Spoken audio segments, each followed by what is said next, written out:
thank you. بقالك كتير بتحاول ان انت تتعلم اللغة الانجليزية، صح؟ بس اتخنقت وزهقت. تعالى يا سيدي وانا اقولك، سيب بقى اللي في ايدك، كوباية الشاي، وقبل ما نبدأ الفيديو صلي على حبيبك محمد صلى الله عليه وسلم، وتشترك معنا في القناة وتفعل زر الجرس وتعمل لايك طبعا فضلا وليس امر. ويلا بينا نبتدي رحلة تعلم اللغة الانجليزية باسلوب بسيط. اولا بصوا يا جماعة، من الاخر كده مفيش حاجة اسمها كلمات لوحدها. هتقعد تحفظ كلمات وخلاص مش هتعرف برضو ان انت تتكلم لغة انجليزية او تعمل جملة. قواعد لوحدها ما تنفعش، يبقى الاتنين دول لازم مع بعض. كلمات هي القواعد اللي بتعمل ايه، بتربط الكلمات ببعضها وتديك جملة قوية. تمام كده، يبقى الاتنين ملازمين لبعض. الخطوة الاولى هتعمل يا عم تحفظ كلمات، يا عم 10، بلاش 10 كلمات، 5 كلمات كل يوم جداد، على 5 افعال جداد، على حتة قاعدة صغيرة كده، في قصة 10 دقايق. ما هو انت مفيش حلاوة من غير نار.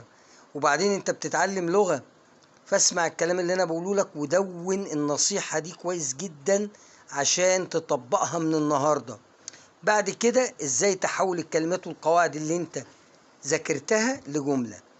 احفظ، لو انت مش حافظ الضمائر يا عم احفظ منهم اول 3 ضمائر او 4 ضمائر. يعني انا، هي يعني هو، شي يعني هي. تمام. وتبتدي تحفظ بعض الكلمات، يعني انت او افعال زي كوك يطبخ، ووش يغسل، جو يذهب، ايت ياكل مثلا، درينك يشرب. تمام. اي افعال تحب تبدا بيها وتحفظه كل يوم 5 افعال و5 كلمات. بعد كده حته قاعده بسيطه، المضارع البسيط. المضارع البسيط يا جماعه في اللغه الانجليزيه هو التصريف الاول للفعل. مصدر الفعل اللي هو مثلا زي كوك، تمام، بنحط له اس في حاله وجود هي او شي او ات او اسم مفرد غائب. والمضارع البسيط بيعبر عن حاجتين، بتتكلم لما تكون بتتكلم عن عاده انت بتعملها في اي وقت، يا اما حقيقه. تمام. وطبعا احنا ان شاء الله هنعمل فيديوهات شرح تفصيلي للجرامر او الازمنه وكل ما يتعلق بالقواعد اللغه الانجليزيه. انا حفظت هي، تبتدي بقى تكون جمل بقى في البيت. هي يعني هو، يعمل work هنحط لها اس عشان قلنا هنا في مفرد. as معناها او مثل.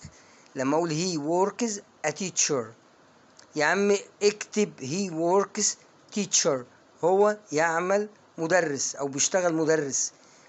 تمام. تبتدي بقى تكون جمل. حفظت النهارده مثلا 5 افعال او 3 افعال، ابتدي اعمل عليهم سنتي. كوك مثلا I cook food every day، انا بطبخ الطعام كل يوم، وهكذا. جو مثلا I go to club every week، بروح النادي كل اسبوع. لو انت مشيت على البلان او الخطة دي اقسم بالله فترة وجيزة جدا تبتدي بقى تزود، هتلاقي نفسك كده حابب ان انت تحفظ كلمات اكتر، افعال اكتر، قاعدة جديدة بقى. بدل المضارع البسيط تبتدي تشوف المضارع المستمر، مرة الماضي البسيط، وتطبقها. وانا معاك ان شاء الله نعمل سلسلة حلوة كده، هقسم لك، اعمل لك برنامج وجدول يساعدك في ان انت تحفظ كلمات، او انت ممكن تعمله. الموضوع سهل وبسيط يا جماعة. لغة، انت بتتعلم لغة. يا رب لو كنت افدتكم واستفدتم من الفيديو، ما تبخلوش علينا بقى باشتراكك في القناة، وده شرف لينا، وتفعل زر الجرس وتعمل لايك. طبعا ده كله فضلا وليس امرا. واهم من ده كله صلي على حبيبك محمد صلى الله عليه وسلم. كنتم مع رمضان مهران في قناة مستر رمضان اونلاين. اشوفكم المرة الجاية في فيديو جديد وقواعد وحاجات كتيرة اللغة الانجليزية نقولها مع بعض. دمتم على خير.